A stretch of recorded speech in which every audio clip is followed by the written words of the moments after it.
Witam Państwa bardzo serdecznie.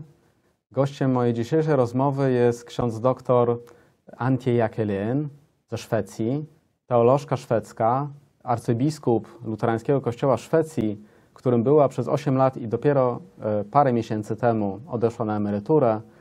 Osoba bardzo ciekawa z wychowania Niemka, całe swoje życie teologiczne, swoją karierę w kościele miała w Szwecji, a teraz gości w Polsce akurat na debacie organizowanej przez nasz Kościół. Welcome to today's meeting. Thank you very much for making time during your very short trip to Poland to have this conversation with me. Oh, thank you for having me. I'm excited about this opportunity. Okay. Well, I have a few difficult questions, so let's see how we will fare. Your Excellency, first of all, I would like to ask you, as a member and until October last year, the head of the Church of Sweden, about something that I think Sweden went through much earlier than Poland. We see now something which is quite dynamic, secularization. A lot of people are leaving Christian churches in Poland.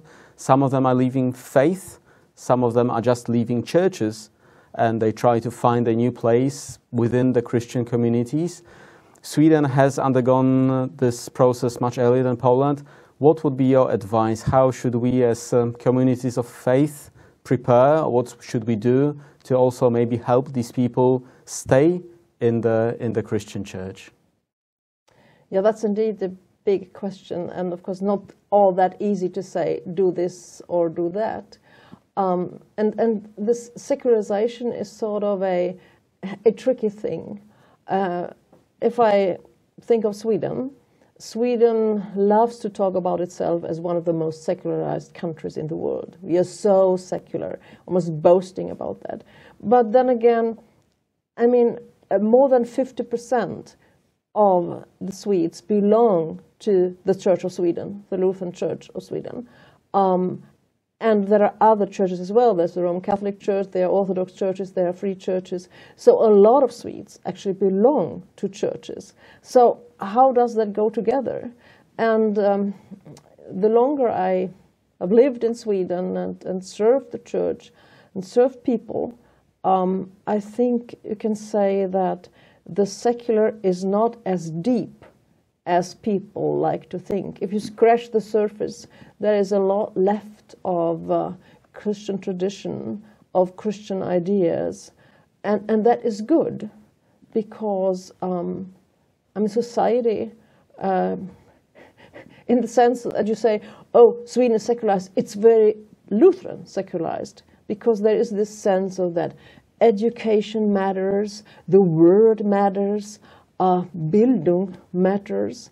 There's also this attempt to have a strong welfare that is a lot based actually in Christian values. So the Swedish culture is sort of sipped or very much rooted in Lutheran tradition.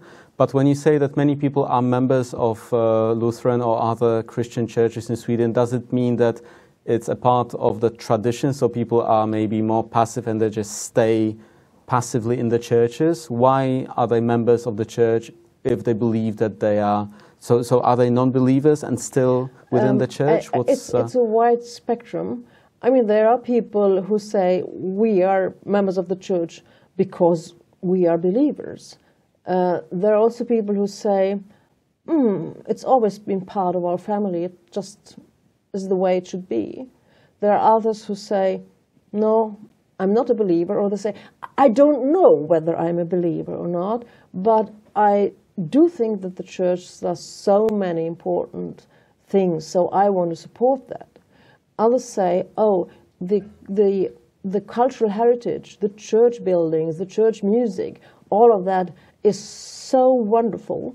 I want to be loyal and I want to support this. I want to support the social work of the church. So there are lots and lots of reasons to be a member. Now, I guess it's 7 or 8 years ago in Sweden, the book was published with the title "The Godless People." The Godless People. Not a nice title for our discussion. It was his name is David Thurfjell, a scholar of religious history, and his thesis was that being a believer, this language of I'm Christian, I'm a believer, was sort of, he doesn't say hijacked, but almost by the Free Church movement, which was in opposition to the Lutheran Church that at that point was a state church. And the result that is that, like ordinary people, they think if you say I'm Christian, then you must be like almost a radical, almost a fundamentalist. You must be 150% at least. That's why people are very cautious of using these words. You find today also people who say, I'm not religious, but I'm spiritual. Or I'm a believer, but I'm not religious. So there's a huge confusion in the language. So it's sometimes more a language problem. But then on the other hand, we have seen that what secularization means or what it entails is that the knowledge about Christian basics is going downhill and does it very, very quickly. We are seeing that very, very few homes really give the children a kind of Christian socialization. And that makes me worry that some of these basic values, well, that you should protect the weak, you should protect the children, you should care for those who are in need, you should build a society with structures that give everybody a chance, that these values can disappear when the knowledge disappears that they actually are rooted in Christian tradition. Because if you're purely rational, why would you actually protect the weak? Yeah, exactly. It's such a burden. Why would you actually care for the sick? Or why would you say that those who are no longer productive, are weak and elderly, that they have the right to dignified life? If you're purely rational, would say, well, it would be good if they would die as soon as they are no longer productive. So there's a lot of stuff in a secular society that actually is rooted. It's still an echo of really Christian thinking, Christian preaching, and so on. Okay, so if that echo disappears, then we are in real trouble. Yeah. So would you agree if I said that the roots of Swedish socialist policies are actually deep in the Christian traditions of Sweden? In many ways, although also the world has oftentimes challenged the church with the fruits of the church's own preaching. I mean, that's a problem in all churches, that we preach things, but we don't live up to them. I mean, at the beginning of the 20th century in Sweden, the working class was sort of alienated from the church. The church was very sort of an ally to the conservatives, and the working class was basically alienated. But then something happened that the church was challenged with the fruits of their own preaching, because you should care for the workers. Of course you should. And the same thing happened when the church struggled with issues about the LGBTQ community and debated blessings of partnerships or same-sex marriage and the like, then actually the church was challenged with the fruits of its own preaching. What about love? You preach about love all the time. Yes, I would like to go back to it a bit later, because many of these issues that you mentioned here are things that are, hot topics in Poland, whether we talk about the discourse in the society or in the religious circles, An explanation that maybe we need to make here is that the Church of Sweden was the national church until the year 2000. Yeah, it was so a it's state already, church. yes, so it's only 23 years ago that the church sort of diverged or was cut from the sort of state-religion partnership that Yes. was there many years before. And Yes. Officially in Poland is not systematically a religious country in a way that the Roman Catholic Church is, in theory, separated from the state. But in practice, it's very, very active politically and has an enormous political influence. And this is something that we see in Poland, that a lot of the secularization is connected with people being very critical of the Roman Catholic Church and actually making a statement that, I don't want to play this game, or, I don't want to see a Christian church being so much involved in politics. And this is why they distance themselves from the church. But I understand that in Sweden, the processes were different, and the attitude of common Swedes towards the Church of Sweden was not that critical. Well, it varies, of course. But I would like to say one other thing. I mean, there are risks with secularization, but I think it would be unwise if we as believers would declare secularization to be an enemy. We should treat it as a partner, because we can actually partner with the secular. And I think that's something that as European churches we have learned the hard way, I guess, by the Enlightenment. I mean, the Enlightenment was both in the German Enlightenment was more pro-church than the French, for instance. But we have learned through the Enlightenment that there is a realm that is the secular, and we need to be a partner rather than try to push back on the secular, because theocracy is not a good thing. It's not a healthy way for the church. And we know that through church history. Whenever church has ended up in a power struggle and won, it's not been good for the church in the long run. Therefore, this partnership with the secular, I think, is very important. And we should try to find out how we live respectfully, and also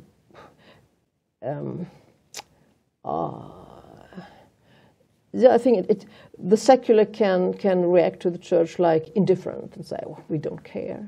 And then we need to say, you should care, because we have something to offer. Okay, so this is what I want to ask you about the offer, because we talked about the principal role of the church, but also in modern societies, especially in secular Europe, churches also play other roles. So there is an education role, there is a cultural role, there is the charity role. Churches are active in all the relief things, helping the people in need, helping the poor, helping the migrants. And this is something that we consider as members of Christian churches a very natural thing to do. But my question is, with the religious role diminishing and with this sort of social role being maybe more visible to some of the people, is it a way for Christian churches to go in Europe to be more and more active on the sort of secular side and show the worth to the society of Christian organizations? And is it a way also to draw people towards the church? Evangelization by by charity. I don't know if it sounds, nice, but maybe. Well, isn't that what Jesus did? Okay, I mean, so it doesn't sound that bad. No, well, I think, as always, there are several aspects. I mean, we have had this discussion as well in Sweden, what our diaconal work should be about. And we have told the state look, diaconia is an integral part of Christian faith. We sure need and want to do it, but diaconia is not a means of the state to cover up what the state misses. So I think part of diaconia is also, it's filling in the gaps, the actual gaps. When people I need, you have to help. You can't just say, oh, sorry, you are offered to, you're victim to structural problems. We need to fix the structure first. You help the person, but you must also address the structural injustice or whatever is behind it. And I think that is what, in the context of the Lutheran World Federation, which both the Church of Sweden and your church are members, is called holistic mission, which means that advocacy, diaconia, and the service all belongs together. And by the way, the Lutheran World Federation, when it was founded in a Europe in ruins, where there were so many refugees, so much need, and caring for the stranger, caring for refugees has ever since been at the heart of what the mission of the ministry of Lutheran churches has been. So I think, and as the tradition, as Christian tradition says, ora et labora, pray and work. It always needs to go together. And I think the gifts of the Spirit are also distributed differently on people. I mean, some of the disciples of Christ are more like handy people. They want to work. They're not so much about charismatic preaching or praying. They're about work. And others are gifted preachers and leading others in worship and this. So respect of the different gifts, of the varied gifts of the Spirit, of what grace provides, I think that is important. Okay, but are you maybe a little bit worried that churches in Europe will sort of concentrate so much on other things and seeing the churches being more and more empty? You know, there will be this focus on, you know, giving to the society, and somehow the churches become, you know, a little bit, you know, the sort of the strength of the activity would be pushed towards or shifted towards things that are maybe not central to the role of the church. Yeah. What we have witnessed in Sweden is a decline in the numbers of people who actually worship on a regular basis, attend worship services. Of course, the pandemic has accelerated this, and we see that after the pandemic, people do not return to the same level as we had before the pandemic. At the same time, we have seen throughout the past decades that, especially in the cities, people walk into churches at any time, and they light candles, and they sit there, and they think lighting candles in churches has become one of the most common ways of praying in the Church of Sweden. Because people maybe not even call it pray, but in fact, they do pray. So they feel a need, even though that maybe they were not educated in a way that we would think would be right for people to be, you know, to understand the Christian tradition fully, but they have this spiritual need, and you feel that the need doesn't decrease actually. Yeah, and people care a lot for the church buildings as well. They can say, well, I never go there to attend the worship service, but it would be terrible if the church were torn down, or if there was a fire in it or something. So there is something that keeps the contact, keeps the relationship. But of course it is a problem if people do not worship anymore, because the church is about worshiping. So I think it's time again to think, what are the different ways of worshiping?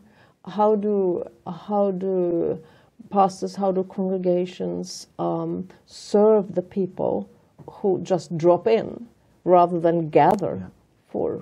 So we have a different community. It's not that stable. Yeah, but it's very volatile. It's changing, but there is. And I think that It's got to do with individualism and with consumerism. And I think consumerist patterns are really a challenge for parishes, because in so many, in more and more relationships that we have as persons, we are treated as customers or clients.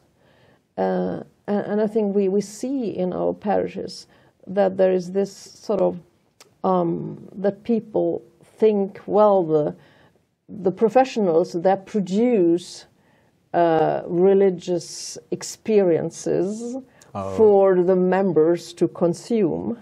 So it's just a show, and they can just watch and be entertained in a way. Yeah, sort of. I mean, this is the general pattern in society. So why would it be different?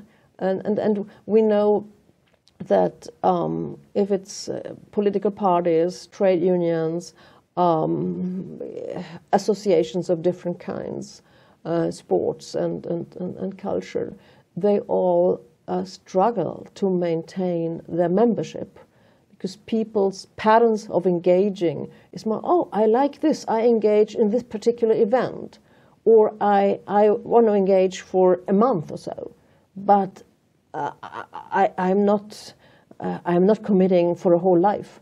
This term of life, I mean, the church lives by lifelong commitment, at least after baptism, but that is not in line with many of the patterns that shape life these days in society. So that's why I often say, well, we need to rediscover our citizenship, both in secular ways, but also as citizens in the reign of God, as baptized citizens. And then, if you have that view, then of course you see that worshipping and social action of any kind actually belong together. They're two sides of the same coin. It's not either or. But if you have this consumerist view, you say, well, they should provide for me so that I have nice music and nice service, and then they should go and serve the poor because I pay membership fee so that they can serve the poor. Instead of saying, well, we are a community of the baptized, called to live together and to work for a peaceful, just, and reconciled world. Oh, I think this is a very, very interesting way of sort of linking what happens in Christian communities with the consumer society and how the society changes.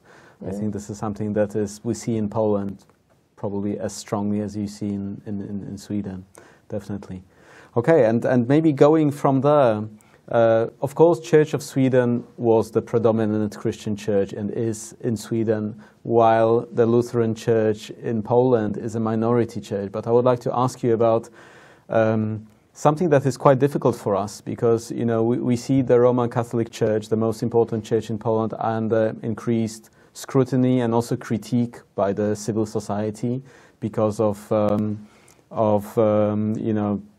the issues of sexual offenses, the troubling history of the church, the political role of the church, and the linking with the politicians in Poland, etc. So, in a way, we want to show that Christianity can be different, and that you can be a Christian but be a member of a church that is free from all of these troubles. But on the other hand, we feel that we are all Christians, and then we shouldn't sort of prey on the problems of others. And it's really difficult for us to sort of play this card and position ourselves. Do you have any advice for us? Well, it would be quite pretentious to advise, but I can see that this minority-majority actually plays a role. In Sweden, it's exactly the other way around. The Roman Catholic Church is a minority church, and we are the majority church. Now, what happens to us sometimes, which sort of irritates me, that is, let's say, oh, we are the big church, we must be very careful.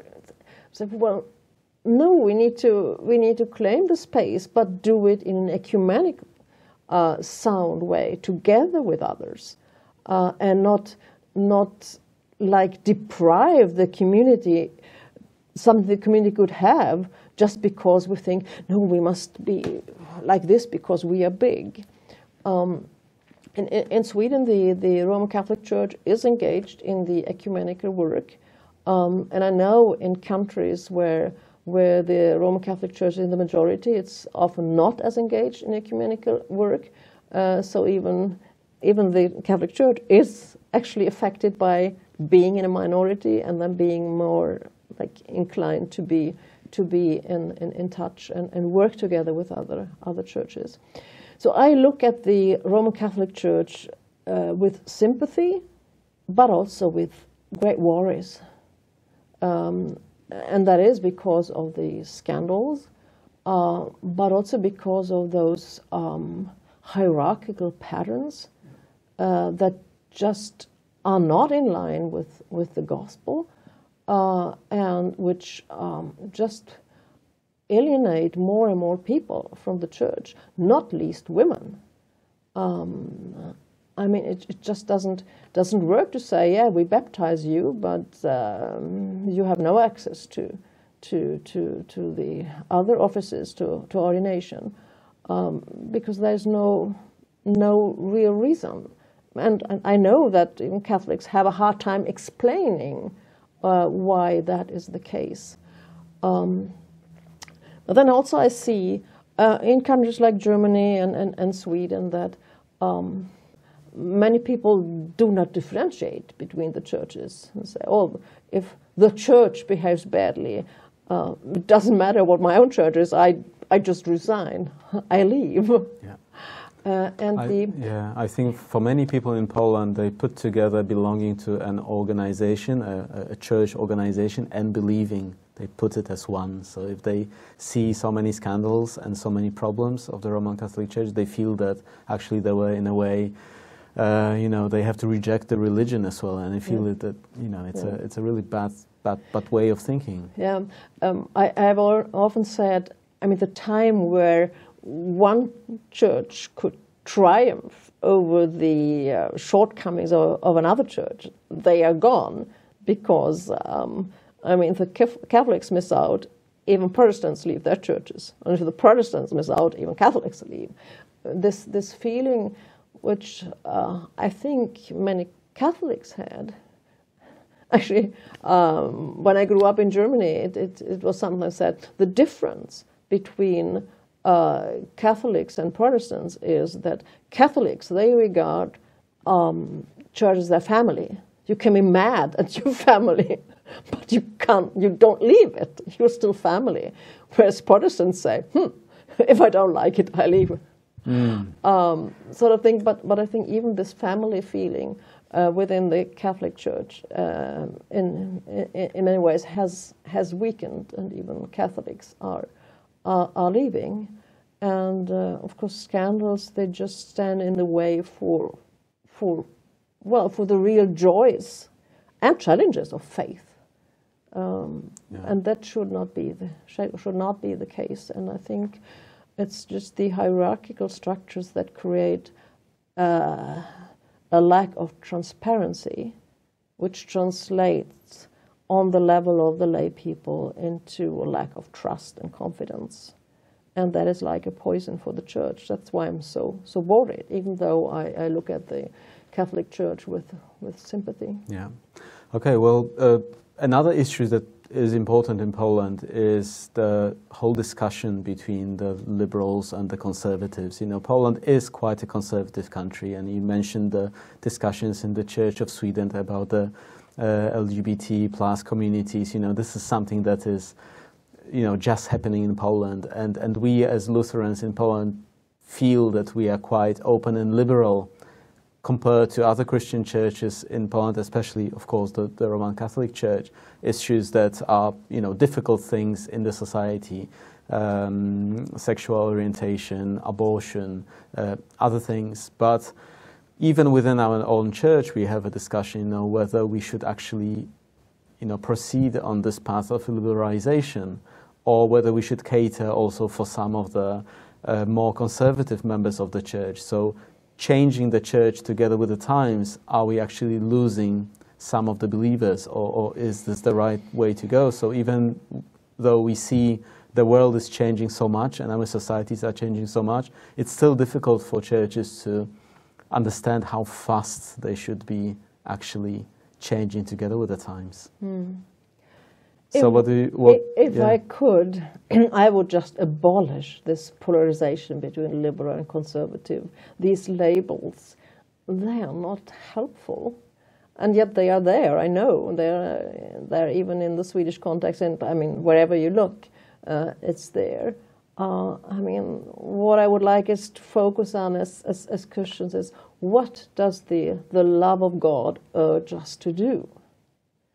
How can we translate the love of God into works of grace and mercy in the world? And how can we transform it in speaking words of truth and love? That's what should be what drives us. But then again, we are caught up with these labels, and of course, in some context, liberal is a real bad word. Well, we could say progressive, really, because maybe liberal just lights up too many lights connected with maybe some political views. But when we say progressive, should church be progressive and be actively, dynamically changing?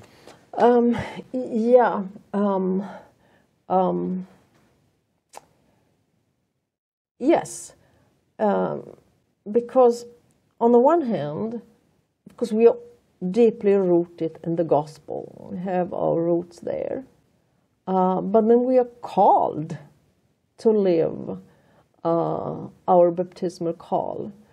And in theology, there is also something called eschatology, which is the utmost things. It's not just about the end of everything. It's also about God's promises to us. So there is as Christians, we do not only look back to what was there when Jesus was. We don't always look back to what we in the church call the Old Testament. We look forward to God comes towards us from the future and what the future has to offer us. I think that is the whole thing about hope. I mean, in the times we are living, hope is such an important question because so many people lose hope. And what really gives us hope? And it has occurred to me that there is a huge difference between optimism and hope. Optimism, then you look on a back and what is, you say, oh, look at the curve. It's going our way, so we can be optimists. So it extrapolates from what you already know. And then you can't do much more. You project what you already know. But hope also look at what is and what has been, looks back to creation. But it also looks forward to the consummation of the reign of God, or whatever wording you would want to use. But it looks to what God has to offer from the future. And that is what gives sort of energy and the capacity to act, even though there's no reason for optimism at all. And I think this theological insight is a motivation to why it's never enough to look back or quote just one verse of the Bible and not even interpret it. But also look forward. How does this look in light of the coming reign of God? Okay, so I see in your answer a lot of strength in going back to the gospel, going back to what actually Jesus said to understand the future. And I don't know if I'm correct in thinking this, but a lot of conservatism, as we call it in religion, is about the fear of the future, about unwillingness to face new challenges. And I understand it be a lack of hope? Exactly, that it might be just a lack of hope and lack of faith that actually we should proceed in the way that is giving us the best we can. And I think there is something of the heritage of the Reformation I mean, the Reformation really was a liberation movement, because what was so central for Luther was this insight. Well, if we cannot impress on God with our good deeds, but just receive it all by grace, then we are free to act. And we can be courageous as well, because we know that we will fail and we will make wrong decisions, and so, but we can walk. We can dare it. We are not caught up and say, oh, wait a minute, there is this tradition and we can't change it.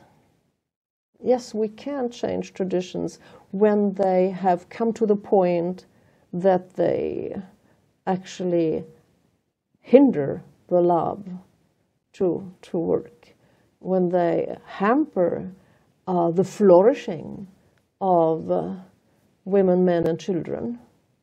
Because if God is a gracious God that endows us with gifts, then of course it is our duty and our responsibility to contribute to creating context where these gifts and the bearers of these gifts can flourish. Okay, these are very beautiful words.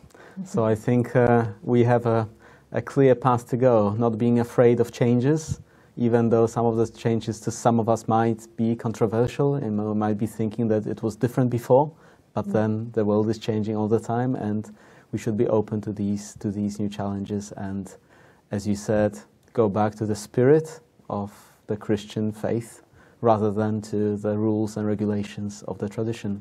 Yeah, and I think also cultivating conversation and good and honest and also difficult conversations. I mean, if in the church, every serious question, every question that bothers people, society, should have a space. And if we can't provide a space where we can have these voices, also the voices that are very difficult for us. But if we can't provide this safe and the brave space, then who could? Because by the grace of God, we should be the people who can do that.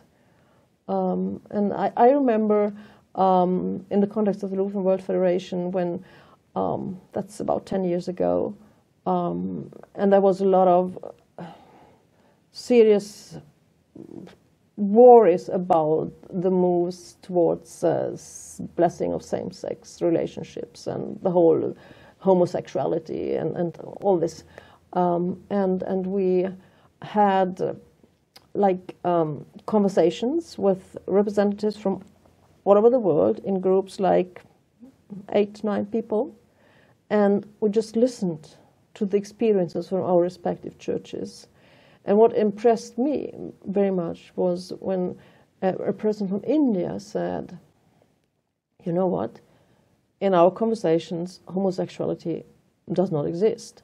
And it's not because there is no homosexuality, but you must understand, we are so busy and concerned about how we can deal with the injustices of the caste system. That is what we are dealing with. But the person said, I'm convinced, not today, but tomorrow or the day after tomorrow, we will also engage these questions. And now I'm grateful to hear your stories. And I think that is a good way of listening in a Christian community. Yeah, we are probably at different places, and the pace of change is different in different places, even between Sweden and Poland, as we said at the beginning of the conversation. So I imagine that if you look at Lutherans all over the world, probably the differences are huge and the challenges are different in different countries. Mm. Well, we have a challenge in Poland. We have the Russian aggression in Ukraine, and I would like to ask you, I think also a difficult question, because it's difficult for me to think about the right approach of Christians.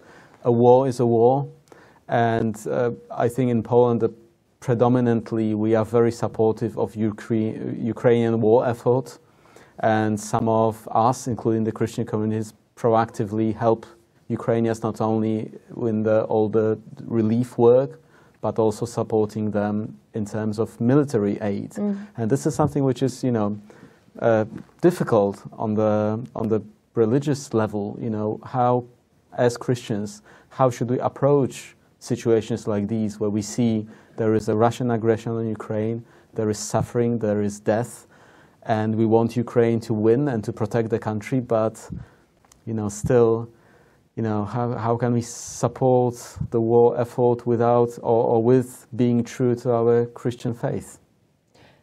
Yeah, I think it is a very difficult question. I mean, in Sweden, the support for Ukraine is very strong as well.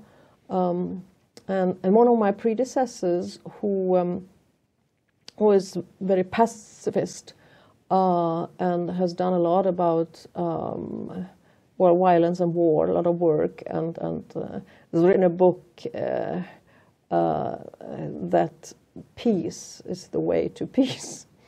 And he said that when the Swedish Parliament had decided to send weapons, and he said, well, it's really with an ache in my stomach that I agree in the situation that we should send weapons.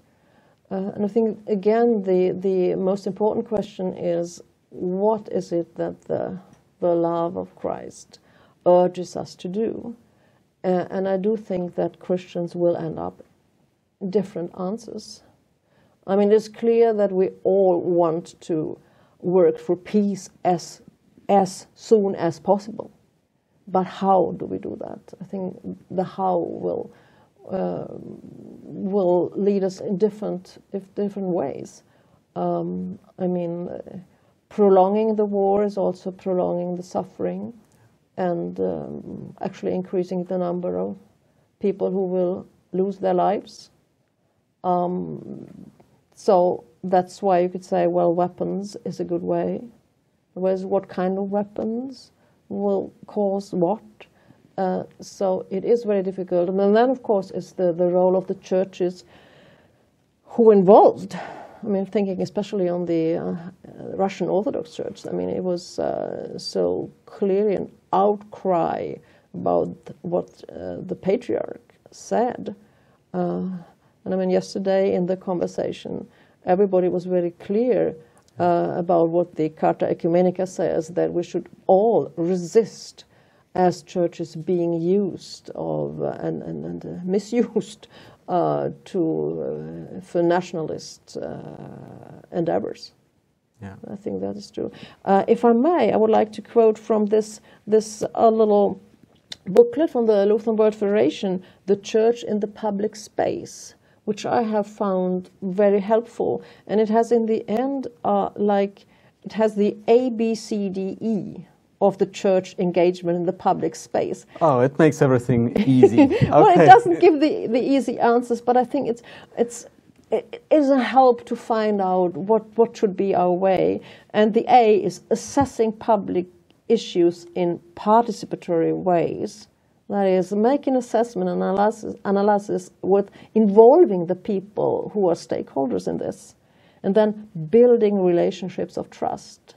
I think that's, for example, this shaping and providing a safe and brave space for conversation, building relationships of trust. And then the C is challenging injustice. And the D is discovering signs of hope. It's a Christian task, discovering signs of hope. And the E is empowering people in need. And I think this ABCDE is one way of getting at the questions that don't have any easy answers, and try to have a conversation about it and see whether one can land in a common solution, or if that doesn't happen, that is possible to understand why some would go that way and others would go that way, and we still can worship together. I think that's a great point to finish our conversation. Your Excellency, thank you very, very much for your insight, for your wonderful lessons that I've heard. And me personally, I think I know a little bit more about how to approach not only the present, but also the future. Thank you very much for this and for your time and for your visit to Poland. Well, thank you very much. It was so wonderful to have this conversation with you. Thank you. You and blessings. Thank you very much.